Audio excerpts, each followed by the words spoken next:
1 अप्रैल 2025 से नए tax year की शुरुआत के साथ कई बड़े बदलाव होने जा रहे हैं जिनका असर आप पर और आपकी जेब पर पड़ने वाला है। इन बदलावों में एलपीजी सिलेंडर की कीमतें, बैंक खाते, डेबिट कार्ड, क्रेडिट कार्ड और हाईवे पर यात्रा के टोल टैक्स में बदलाव शामिल है।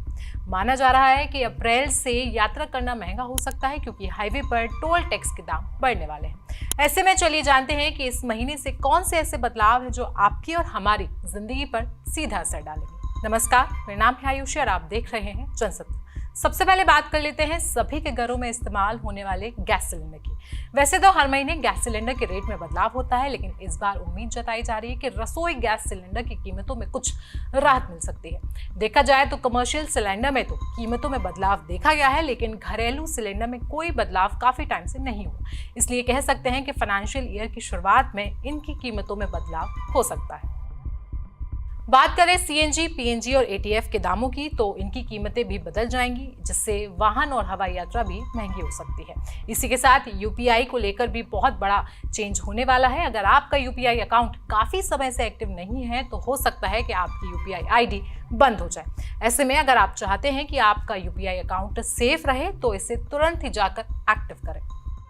डेबिट कार्ड पर नजर डालें तो RuPay debit card select card को लेकर एक नया बदलाव सामने आया है। ये 1 अप्रैल से लागू होगा। इसमें फिटनेस, वेलनेस, यात्रा और मनोरंजन शामिल है। अपडेट्स के बारे में बात करें तो 1 तिमाही में कॉम्प्लीमेंट्री डोमेस्टिक लाउंज विजिट और चुनिंदा लाउंज में 1 साल के दौरान 2 इंटरनेशनल लाउंज विजिट की सुविधा मिलेगी। इसके अलावा दुर्घटना में मृत्यु या परमानेंट दिव्यांगता के लिए 10 लाख रुपए तक का पर्सनल एक्सीडेंट कवर मिलेगा। वहीं हर तिमाही में एक फ्री जिम मेंबरशिप की सुविधा भी आपको मिलेगी।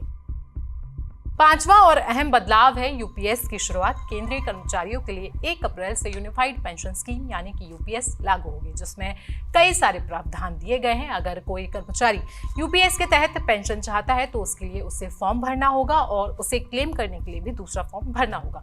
और अगर यूपीएस का फॉर्म नहीं भरते हैं तो आप एनपीएस के लिए भी आवेदन डाल सकते हैं। इसके तहत 23 लाख केंद्रीय कर्मचारियों को यूपीएस और एनपीएस में से कोई एक विकल्प चुनना होगा। केंद्र सरकार यूपीएस विकल्प चुनने वाले सभी कर्मचारियों के लिए बेसिक सैलरी प्लस महंगाई भत्ता का अनुमानित 8.5% अतिरिक्त अंशदान भी प्रदान करेगी। यूपीएस के तहत न्यूनतम पेंशन 10,000 रुपए प्रति महीना होगी, जो यूपीएस द्वारा कम से कम 10 साल की सर्विस पूरी करने पर आपको मिलेगी। टैक्स स्लैब से जुड़े नियम के बारे में बात करें तो ये सबसे बड़ा पॉइंट है। नए साल में बदलाव के तहत 12 लाख रुपए तक की आय पर टैक्स छूट मिलेगी और 75,000 रुपए तक का डिडक्शन भी शामिल है, जिसका मतलब है कि 12 लाख से कम की आय वाले लोगों को अब किसी भी प्रकार का टैक्स नहीं देना पड़ेगा। लेकिन ये छूट केवल उन लोगों पर लागू होती है जो न्यू टैक्स रिजीम को चुनते हैं, और जो लोग ऐसा नहीं करते हैं तो उन्हें पुरानी टैक्स रिजीम के हिसाब से टैक्स भरना होगा।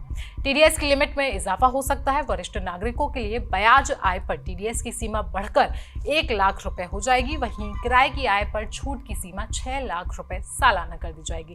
क्रेडिट कार्ड के बारे में बात करें तो 1 अप्रैल से क्रेडिट कार्ड के रिवॉर्ड और सुविधाओं में बदलाव होगा। कुछ बैंकों ने रिवॉर्ड पॉइंट्स घटाए हैं, जहां एक और एसबीआई ने अपने सिंपली क्लिक क्रेडिट कार्ड पर स्विगी रिवॉर्ड को 5 गुना घटाकर आधा कर दिया है, तो वहीं एयर इंडिया सिग्नेचर पॉइंट्स को 30 से घटाकर 10 कर दिया जाएगा। इसके अलावा IDFC, first bank, club Vistara milestone के फायदे भी बंद करने वाला है। बैंक खातों से जुड़े बदलाव के बारे में बात करें तो एसबीआई और पीएनबी जैसे बैंकों में मिनिमम बैलेंस की नई लिमिट तय की गई है। न्यूनतम बैलेंस ना होने पर आपको जुर्माना भरना पड़ेगा। और आखिर में एक और बड़ा और अहम बदलाव है टोल टैक्स को लेकर। 1 अप्रैल से कई सारे हाईवे पर टोल टैक्स बढ़ने वाला है। लखनऊ, कानपुर, अयोध्या और दिल्ली मेरठ एक्सप्रेसवे पर यात्रियों को अधिक टोल देना पड़ सकता है। इसके मुताबिक लखनऊ से गुजरने वाले हाईवे पर हल्के वाहनों के लिए 5 रुपए टोल बढ़ाया जा सकता है। वहीं भारी वाहनों के लिए ये बढ़ोतरी 20 से 25 रुपए हो सकती है। लखनऊ, कानपुर, अयोध्या, रायबरेली, बाराबंकी जैसे व्यस्त राजमार्गों पर स्थित कई टोल प्लाजा पर ये नई दरें लागू की जा सकती हैं। इसके अलावा Delhi Meerut expressway, eastern peripheral expressway और NH9 से गुजरने वाले यात्रियों को भी टोल टैक्स के तौर पर ज्यादा पैसे भरने पड़ सकते हैं। ये बदलाव 1 अप्रैल 2025 से लागू होंगे और इनका असर आपकी और हमारी जेब पर सीधा पड़ेगा। तो इस पूरी जानकारी के बारे में आपको कैसा लगा हमें कमेंट सेक्शन में आप जरूर बताएं। साथ ही साथ देश दुनिया की बाकी खबरों के लिए आप बने रहें जनसत्ता के साथ।